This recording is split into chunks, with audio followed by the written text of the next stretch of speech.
Boni tinjobo sekuhlanganeti hosita mujekesa rita pfukari tulu. Boni tinjobo sekuhlanganeti hosita mujekesa rita pfukari tulu. Khuluma lufoniki jana le bush ka Gazankulu ka Ramatsonga thoma na mgijano mampela ibati ngoma na tidiora na marimba itikomba kwale ka va matiko Jason sakutlangisa tinjonga dokota utsaka va matiko liyekula nasona sakutlangisa tinjonga dokota utsaka va matiko liyekula nasona wasala n'wana mamani wasala n'wana baba wasala n'wana mamani wasala n'wana baba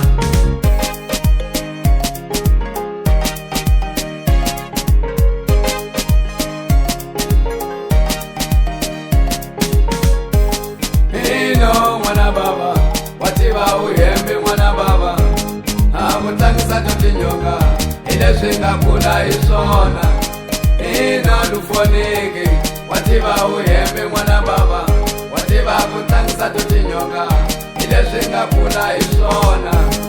ina kava phikizano mali majala mambirhi mavava madoda mahuma kwene xuru mahuma kwene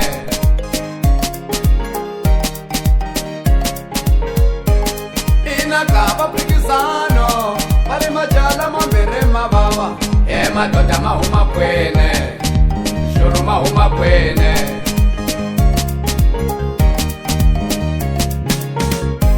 mukijani wa mampela ahuma bileni kamasiye apati ngoma kutela kutsaka va matiko kasi lufonike ejara lepushe marimba lipate kitara kutsaka va matiko itumuye xibezena mkanikoma kambokodwa ridela wena utyamba hunguva ulumbeta tilo ungava mani loko nga ri yena mgijano mampela muhle wa mahungu lamane nqondweni ta lavakulu na lavatsongo loko u nga mi tivi u ta sala ndzhaku ku fana na xinqolwana a huma kole bileni masiyeni a famba na lufoniki jana le bush bakrish tate mpano wami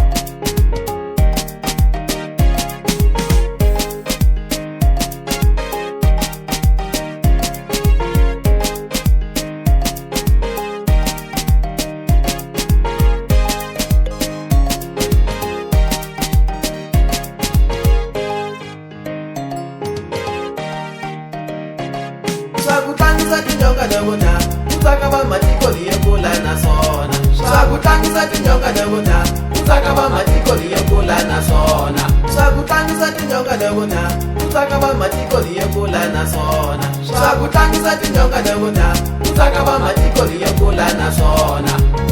wasala n'wana mamani wasala n'wana baba wasala n'wana mamani wasala n'wana baba